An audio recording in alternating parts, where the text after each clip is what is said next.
Hello students, how are you? Today in this video I am going to teach you about introductory there.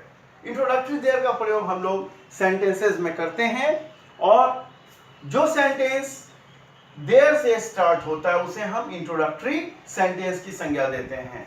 वैसे तो बहुत तरह के introductions हैं। There are so many kinds of introduction। जैसे आप बाजार जाते हो, कपड़े खरीदते हो तो छू कर देखते हो कि कपड़े किस प्रकार का है।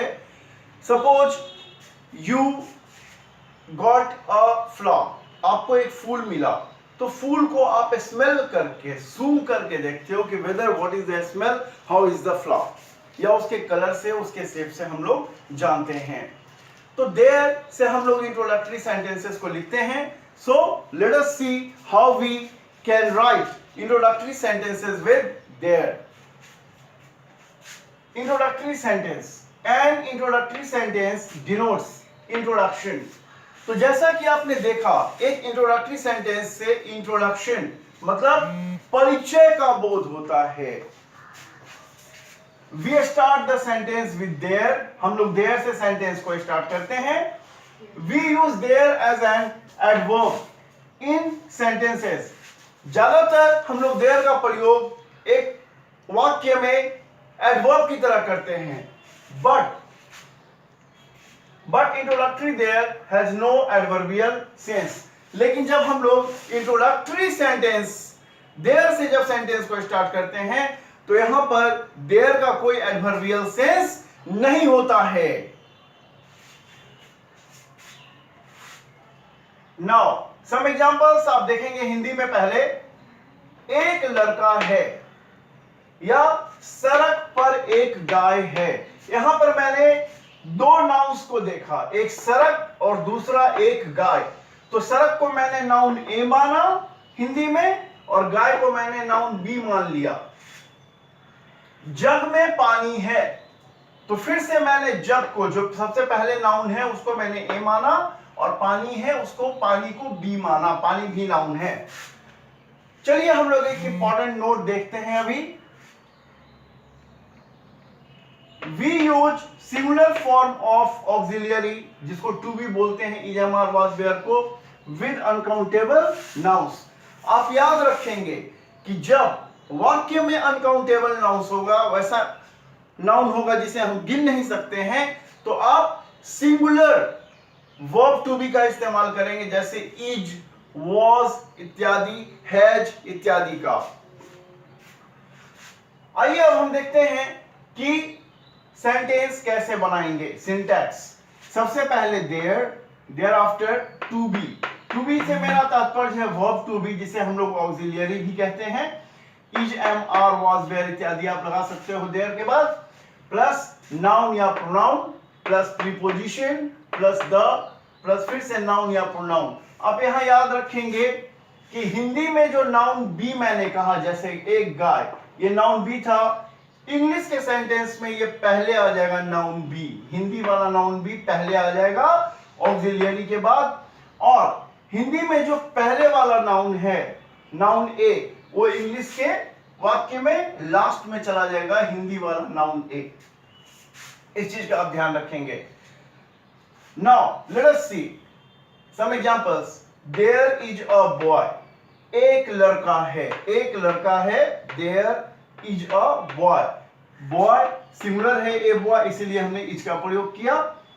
सड़क पर एक गाय है। There is a cow on the road, तो सड़क पर एक गाय है, यहां पे एक गाय, ये नाउन बी है हिंदी में, मैंने इंग्लिश में इसको पहले लिया। There is a cow, a cow on the road, और यहां जो पहले नाउन ए है उसको मैंने इंग्लिश में लास्ट में लिया। जग में पानी है।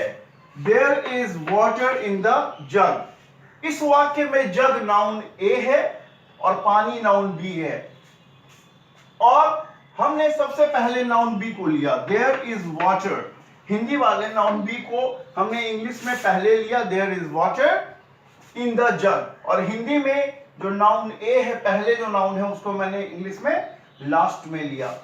हम लोग लास्ट वाले नाउन के पहले द क्यों लगाते हैं? Why do we place the before the last noun of introductory sentence? We can place some other words also like possessive adjectives and so on.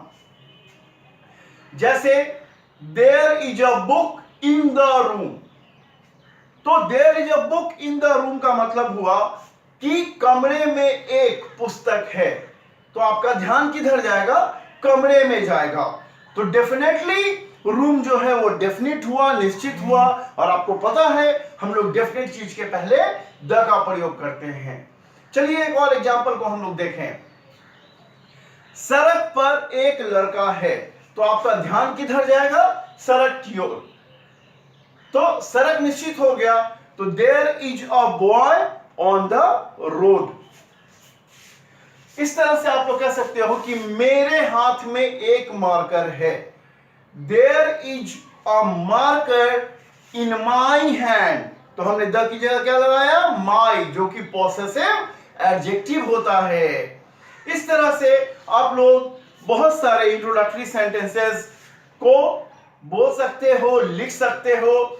जैसे किसी ने बोला कुत्ता है, देयर इज अ डॉग, सीधा देयर इज अ डॉग। आप घर में जाते हो, बहुत सारी चीजों को देखते हो।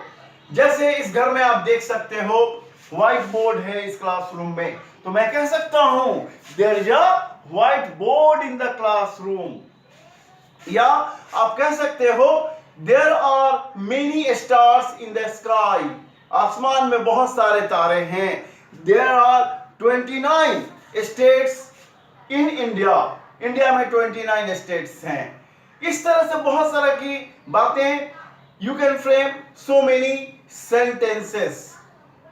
एक राजा था, मानो एक सेंटेंस है, एक राजा था, एक राजा था। तो था यहां पे वर्ब टू बी जो है वो पास्ट टेंस का वर्ब होगा। हम लिख सकते हैं देयर वॉज अ किंग। हम लोग लिख सकते हैं देयर वॉज अ किंग, एक राजा था। तो इस तरह से आप एक स्टोरी को भी शुरू कर सकते हो एक इंट्रोडक्टरी सेंटेंस के माध्यम से।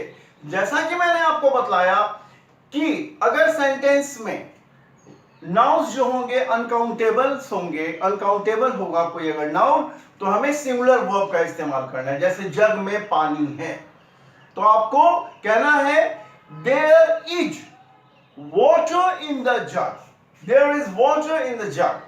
या कमरे में हवा है, there is air in the room. ठीक है, तो इस तरह से आप देयर वाले इंट्रोडक्टरी सेंटेंसेस का प्रैक्टिस करते रहें। And you just wait for my next video. मैं अपने अगले वीडियो में आपको इंट्रोडक्टरी देयर के बारे में कुछ और फैक्ट्स तथा इंट्रोडक्टरी इट की बात बतलाऊंगा। इट को भी हम लोग इंट्रोडक्टरी इट कहते हैं। So keep watching my videos and till then have a nice time, good day.